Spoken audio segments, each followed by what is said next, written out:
महासागर दिंडीचा तिसरा दिवस. रात्री मनीषाच्या घरून निघाल्यानंतर काल काल सकाळी मनीषाच्या घरून निघाल्यानंतर बरोबर प्रवास करत करत करत बरोबर आमच्या काजल ताईच्या घरी आल्यानंतर चहा पाणी नाश्त्याची खूप सुंदर अशी व्यवस्था झाली. संध्याकाळी खूप जेवण झालं. परत पायाला त्रास असल्यामुळे दादाने दवाखान्यात नेले. दवाखान्यानंतर खरं बरं वाटलं. पण आता सहज गप्पा मारत बसलो होतो आणि नेहमी एक म्हणे पहा, आपण जर चांगल्याच्या संगतीत गेलो तर माणसाचे विचार नेहमी बदलतात पहा. आणि विचार बदलायची कॅपॅसिटी खरं तर आध्यात्मिक क्षेत्रामध्ये खूप मोठी आहे. आमच्या वस्तीवर सप्तामध्ये आमची काजल आणि दीदी आली होती पहा.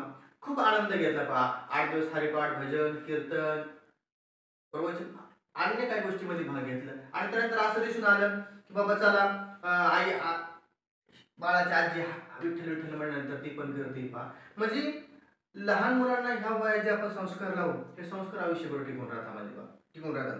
कारण की जुन्या लोकांचं म्हणणं होतं बा 5 वर्षापर्यंत संस्कार करायचे, 5 वर्षापासून 10 वर्षापासून कडक शासन करायचं. कारण की तो काहीतरी वेगळं बोलू नये, आई वडिलाचं नाव खराब करू नये म्हणून मला कठोर शासन करायचं. त्या नियमाप्रमाणे आपण चाललं पाहिजे. आता तुमच्या बोलण्याबरोबर एक गोष्ट दिसून आली की तुमची काय इच्छा आहे, मुलीला काय बनवायचं. कारण की पैसा भरपूर सगळ्याकडेच असतो पहा, पण पैसा बरोबर मुलावरती असलेले चांगले संस्कार हे मनुष्याला ताब्यात घेऊन जातात पहा. रात्री बोलता बोलता सहज तुम्ही बोलून दाखवाल किंवा माझ्या नात्याने मला असं करायचं तसं करायचं पहा. म्हणजे काय अपेक्षा आहे बा तुमची? तुला कीर्तन करावं म्हणून सांगा. म्हणजे पहा किती अध्यात्म हे क्षेत्र असं आहे पहा. म्हणजे त्यांना आत्ताच इच्छा झाली पहा. किती म्हणत होते महाराज, खरंच या क्षेत्रामध्ये मान नसतो. म्हणजे मान सन्मान तर भरपूरच असतो. या ठिकाणी गरीब श्रीमंताचा बिलकुल म्हणजे असं हेच नाही की आले श्रीमंत आहे हाले गरीब असं बिलकुल नसतंय. तर सांगायचे तात्पर्य असं आहे, अध्यात्म क्षेत्र असेल. आमची आदरणीय गुरुवारी हरिभक्तपरायण जाधव महाराज म्हणतात की मनुष्याने आयुष्यात पैसा किती कमावला या गोष्टीला किंमत नाही. त्याला जो मिळालेला मान सन्मान आहे, 4 चौघाची किंमत आहे आणि त्यांनी जे कमवलेलं आपलं स्थान आहे त्या गोष्टीला खूप मोठी किंमत आहे. तर सकाळ बरोबर 5 वाजता उठलो, खूप सुंदर असा नाश्ता झाला आणि आता बरोबर शिर्डीकडे प्रस्थान करायचं आहे. आपण जी माझी सेवा केली, खरं तर माझ्यासारखी तुमच्याकडून सेवा करून घेणं ही बरोबर वाटत नाहीये. परवा दिवशी रात्री फोन करून विचारलं होतं महाराज कुठे जाऊ नका, नक्की या बरं का. बरं ठीक आहे. असो मग यांचं असलेलं प्रेम आणि खरं तर आज गाडी असेल, घर असेल, बंगला असेल, ह्या गोष्टी प्रत्येकाला असतात. पण असणारा एक सुंदर विचार, आध्यात्मिक विचार आणि आध्यात्मिक या गोष्टीकडे असणारी ओढ सगळ्यांकडे मी नेहमी पाहण्याचा दृष्टिकोन त्या दृष्टिकोनाचा असतो की आणि बोलण्यामध्ये जो काही आदरभाव आहे हा खूप वेगळा दिसून येतो. तर मित्रांनो, ओम साईराम. सर ओम साईराम. ओम साईराम. धन्यवाद. ओम साईराम.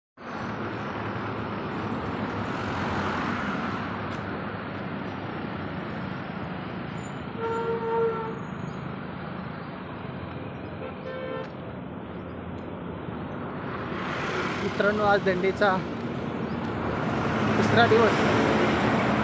पहाटे थोडंसं लवकर आतून निघालो आणि निघाल्यानंतर आत्तापर्यंत 15 किलोमीटर अंतर पार केलं आहे. आणि पुढे गेल्यानंतर मला असं वाटतं वेळेत आणि वेळेनंतर देहरे येणार आहे. पाहू आजचा मुक्काम कुठं होतं आहे. बाबांची इच्छा. खरं तर कालचे 2 दिवस खूप व्यवस्थित गेले. थोडा पाय दुखत असल्यामुळे दवाखान्यात जाऊन झालं, बरं वाटलं जरा. चला, बाबांचा आशीर्वाद पाठीशी आहेत. आणि आमच्या काजलताईच्या घरच्याने खूप सुंदर अशी व्यवस्था केली. आणि महाराज, काजलच्या सासऱ्यांचे एक बोलणं मला खूप पटलं की महाराज खरंच पैसा किती याला कोणी विचारत नाही, पण तुमचे संस्कार, तुम्ही आध्यात्मिक क्षेत्र. म्हणजे आज मी तुम्हाला पाहून आज मी सुद्धा मला कसं तरी वाटत होतं अगोदर, पण नक्की मी इथून पुढं आता चंदन लावायला सुरुवात करणार किंवा बुक्का लावायला सुरुवात करणार. ते खूप आनंद वाटला. खरं तर अध्यात्म हे क्षेत्र असं आहे पहा, त्या क्षेत्राकडे वळणारा प्रत्येक पुरुष नम्रतेने वागायला सुरुवात करतो आणि त्यालाही कुठेतरी वाटतं बुवा या भौतिक सुख असेल, भौतिक जग असल्याच्या पाठीमागं पळण्यापेक्षा थोडं भगवंताचं नामस्मरण त्यांच्या नामावरती चालण्याचा प्रयत्न करत करत आपण चालणं गरजेचं आहे. त्यांचे विचार ऐकून परत आमच्या काजलची मुलगी मला असं वाटतं 1 वर्षाची होईल आता किंवा झाली असेल.